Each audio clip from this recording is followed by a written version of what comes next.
Assalamualaikum warahmatullahi wabarakatuh. Halo semuanya, perkenalkan nama aku Arina Leonor Aziza, bisa dipanggil Arina atau Arin, dengan NIM 2510128120013. Saya merupakan mahasiswa jurusan Pendidikan IPS, Fakultas Keguruan dan Ilmu Pendidikan Universitas Lambung Mangkurat. Pada kesempatan kali ini, saya akan mempresentasikan media pembelajaran berbentuk timeline digital mengenai perkembangan pembangunan Indonesia pada masa Orde Lama, Orde Baru, dan era reformasi. Melalui timeline ini, kita akan mempelajari bagaimana pembangunan Indonesia berubah dari masa ke masa, mulai dari profil pemerintahan, karakteristik, program pembangunan, hingga dampak yang dirasakan oleh masyarakat. Dengan mempelajari tiga periode tersebut, kita akan memahami bahwa setiap fase pemerintahan memiliki kebijakan, tantangan, dan kontribusi yang berbeda dalam bangun Indonesia. Baik, tanpa berlama-lama, mari kita mulai pembahasannya dari masa Orde Lama. Pertama-tama kita akan membahas Orde Lama, yaitu masa pemerintahan Presiden Soekarno yang berlangsung pada tahun 1945 hingga 1966. Pada masa ini, merupakan periode awal Indonesia setelah merdeka sehingga pemerintah masih berusaha membangun identitas bangsa sekaligus mempertahankan kedaulatan negara. Kita akan masuk ke profil pemerintahan. Orde Lama dipimpin oleh Presiden Soekarno sebagai Presiden pertama Republik Indonesia. Pada masa ini, Indonesia pernah menerapkan sistem demokrasi parlementer dan kemudian berubah menjadi demokrasi terpimpin.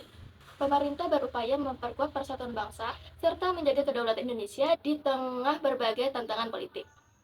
Jadi, fokus utama pemerintah pada Orde Lama ini adalah memperkuat negara yang baru merdeka agar mampu berdiri sendiri sebagai bangsa yang berdaulat.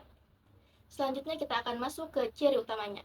Jadi ciri khas Orde Lama ini adalah semangat nasionalisme yang tinggi, pemerintah menekankan persatuan bangsa, sikap anti-kolonialisme, serta politik luar negeri yang bebas aktif. Selain itu, negara memiliki peran yang besar dalam mengatur kehidupan politik maupun ekonomi. Artinya, pemerintah menjadi penggerak utama dalam membangun dan kehidupan masyarakat pada masa tersebut. Selanjutnya kita akan masuk ke program atau kebijakan. Nah, pada bagian ini pemerintah melaksanakan berbagai kebijakan seperti nasionalisme perusahaan Belanda, membangun monumen nasional atau yang kita kenal dengan Monas, Gelora Bung Karno atau GBK, serta berbagai proyek besar lainnya yang dikenal sebagai proyek mercusuar. Program-program ini bertujuan menunjukkan kepada dunia bahwa Indonesia merupakan negara yang merdeka dan terus berkembang. Dengan kebijakan tersebut, pemerintah ingin meningkatkan rasa bangga masyarakat terhadap bangsanya sendiri. Selanjutnya kita akan masuk ke kondisi ekonominya. Nah, walaupun pembangunan terus dilakukan, kondisi ekonomi Indonesia pada masa Orde Lama ini belum stabil.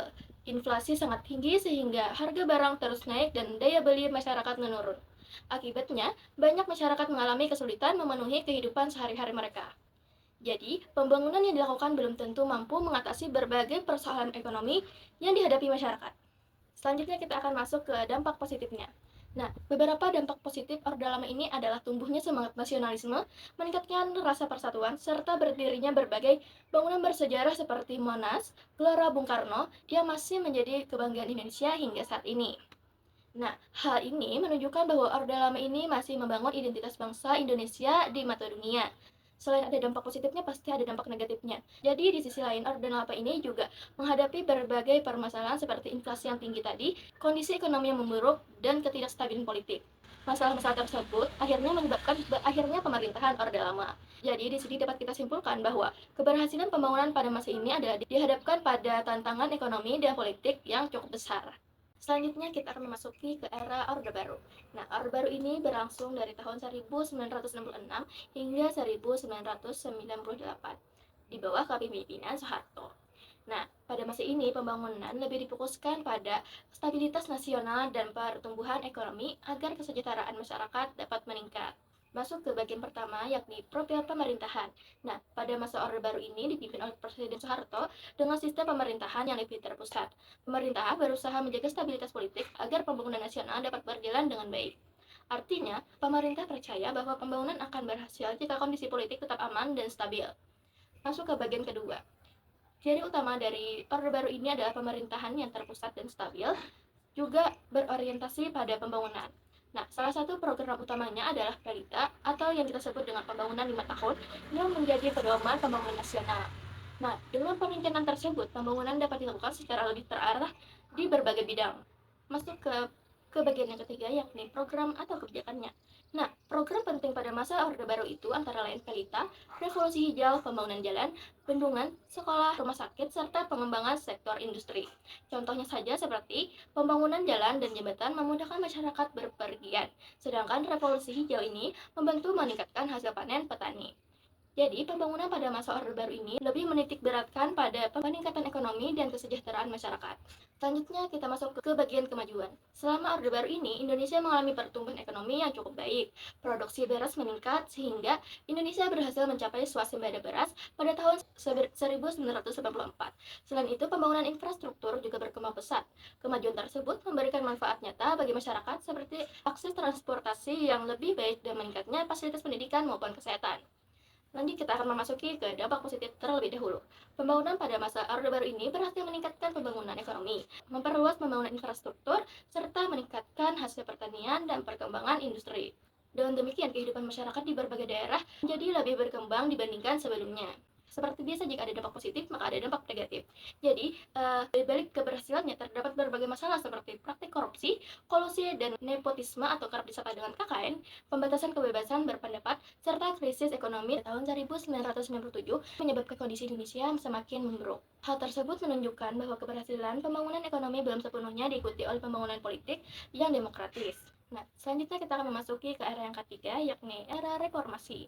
Nah, pada era reformasi ini dimulai pada tahun 1998 hingga sekarang. Nah, era ini muncul sebagai bentuk perubahan setelah berakhirnya Orde Baru.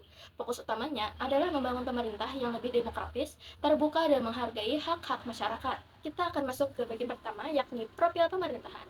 Era reformasi ini dimulai ketika Presiden Soeharto mengundurkan diri dan digantikan oleh B.J. Habibie. Sejak saat itu, Indonesia dipimpin oleh berbagai presiden melalui pemilihan umum yang lebih demokratis. Jadi, masyarakat memiliki kesempatan yang lebih besar untuk menentukan arah pemerintah melalui pemilu ini. Kita akan memasuki ke ciri utamanya. Jadi, ciri utama dari reformasi ini adalah berkembangnya demokratis, kebebasan pers, kebebasan berpendapat, serta pelaksanaan otonomi daerah, yang artinya masyarakat memiliki ruang yang lebih luas untuk menyampaikan pendapat dan ikut mengawasi jalannya pemerintahan. Selanjutnya, kita akan masuki ke perubahan penting. Beberapa perubahan penting pada era reformasi ini adalah amandemen Undang-Undang Dasar 1945, pemilihan presiden secara langsung, pembentukan berbagai lembaga independen, dan penerapan otonomi daerah. Perubahan tersebut bertujuan menciptakan pemerintahan yang lebih terbuka, adil, dan bertanggung jawab. Selanjutnya kita akan masuk ke kondisi sosial. Nah, pada era reformasi ini, masyarakat memiliki kebebasan yang lebih besar dalam menyampaikan pendapat mereka, baik secara langsung maupun tidak langsung, seperti di media sosial. Nah, contohnya itu seperti apa? Masyarakat dapat mengikuti pemilu, menyampaikan aspirasi, serta memperoleh informasi dengan lebih mudah. Namun, kebebasan itu juga membawa tantangan, teman-teman, seperti penyebaran hoax dan munculnya berbagai pendapat yang dapat memicu konflik. Oleh karena itu, kebebasan harus digunakan secara bijaksana dan bertanggung jawab. Selanjutnya, kita akan memasuki ke dampak positif. Era reformasi ini berhasil memperkuat demokrasi, meningkatkan kebebasan berpendapat, memperluas perlindungan hak asasi manusia, dan meningkatkan partisipasi masyarakat dalam pemerintahan. Nah, dengan ini masyarakat memiliki peran yang lebih besar dalam kehidupan berbangsa dan bernegara.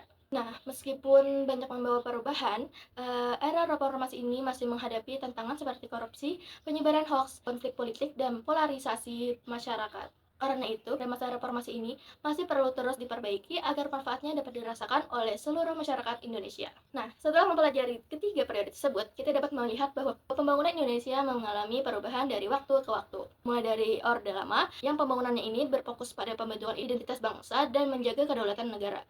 Yang kedua, ada pada era Orde Baru, ini pembangunannya diarahkan untuk menciptakan stabilitas politik dan meningkatkan pertumbuhan ekonomi melalui berbagai program pembangunan nasional.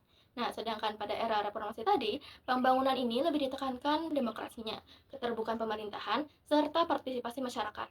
Meskipun setiap masa memiliki kelebihan dan kekurangannya, ketiganya ini memiliki kontribusi penting dalam perjalanan pembangunan Indonesia hingga saat ini. Nah, kita yang sebagai generasi muda ini dapat mengambil pelajaran di setiap periode untuk bersama-sama membangun Indonesia yang lebih maju, adil, dan sejahtera. Nah, demikian penjelasan yang dapat saya sampaikan mengenai perkembangan pembangunan Indonesia pada masa Orde Lama, Orde Baru, hingga Reformasi melalui media pembelajaran berbasis media digital. Semoga materi yang dapat saya sampaikan menambah wawasan dan membantu kita memahami perjalanan pembangunan Indonesia dari masa ke masa. Nah, sebelum video ini benar-benar saya tutup, izinkan saya menyampaikan sesuatu terlebih dahulu. Cukup penonton yang belum punya kekasih. Cukup sekian, terima kasih. Wassalamualaikum warahmatullahi wabarakatuh.